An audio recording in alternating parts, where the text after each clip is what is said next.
GOP presidential candidate Chris Christie said former President Trump's latest attack makes him really concerned for his mental health.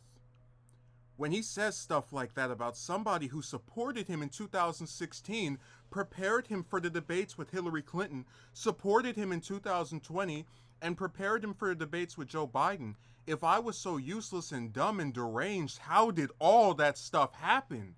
Christie said late Wednesday on Newsmax The Balance with host Eric Bolling. It's sad. He's under a lot of pressure, and saying these things make me really concerned for his mental health. Makes me really concerned for his mental health, Christie added. Christie was responding to a handful of attacks Trump dished out during a radio interview on the Hugh Hewitt Show early Wednesday. Trump called Christie a crazed lunatic and took shots at him over his time as New Jersey governor. I couldn't care less. I think he's not a very smart person, Trump said when asked about whether he is afraid Christie will come after him. I think he's a very disturbed person. He and maybe deranged Jack Smith should get together for dinner. Christie also said Trump did not think he was unqualified when he asked him to be a part of his administration numerous times.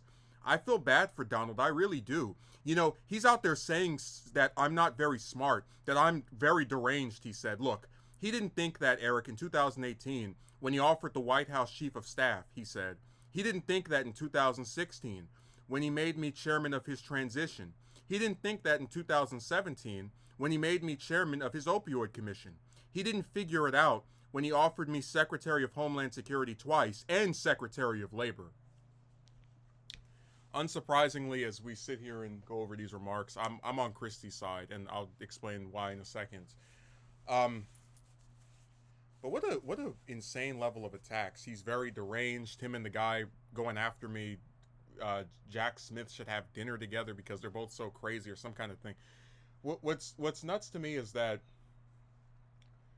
there's a lot of people, whether you're talking about Carrie Lake or Kristi Noem or Marjorie Taylor Greene, who want to be Trump's running mate. They want to be in some kind of close position to him. And honestly, I feel very bad for them because they're letting their desire for more power get in the way of the fact that it would entail them getting close to someone who arguably is the most disloyal politician of the modern era. I remember during the 2016 campaign, he would not criticize Cruz until they started going against each other in Iowa. Then Cruz was lying Ted. I remember distinctively that for 4 years, Pence would sit there and tongue bath Trump in interview after interview. And then what does he do? He does one thing Trump doesn't like, which is not try to steal the election. And then Trump says, he's the worst. I don't want to be around him. He will not be my running mate again. Look at Christie. Christie was, if I remember correctly, the first Republican that ran against Trump in 2016 to endorse him after getting out of the race. And now he's deranged. Now he's crazy. Now he's not a smart person. And this is after Christie was a top surrogate of his, helped him in his debate prep both 2016 and 2020, was seemingly offered multiple jobs in the administration. I don't know how any reasonable, logical, not deranged person would want to get around Trump at this point. Every single person that he touches or is involved with in some major capacity, he either betrays or they end up facing legal charges. So people like Pence and Christie and Cruz, they know to keep like an arm's length and not get themselves in trouble because they actually want to like still advance their careers or whatever. But a lot of those lawyers that Trump's around, if those people never met him, they'd be better off.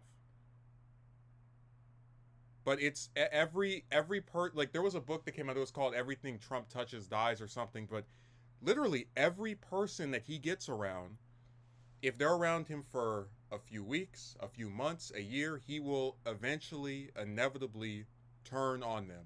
They will go from being someone he says, they're a nice person. Look at what he's doing to Haley.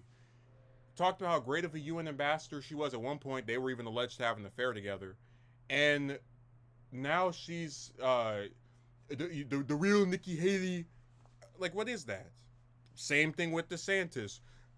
Ron will be the best choice for governor of Florida. And now what? Fast forward 4 or 5 years later, Ron is destroying the state and he was pro-vaccine.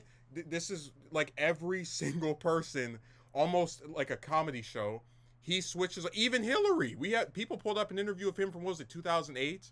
praising her as being very smart.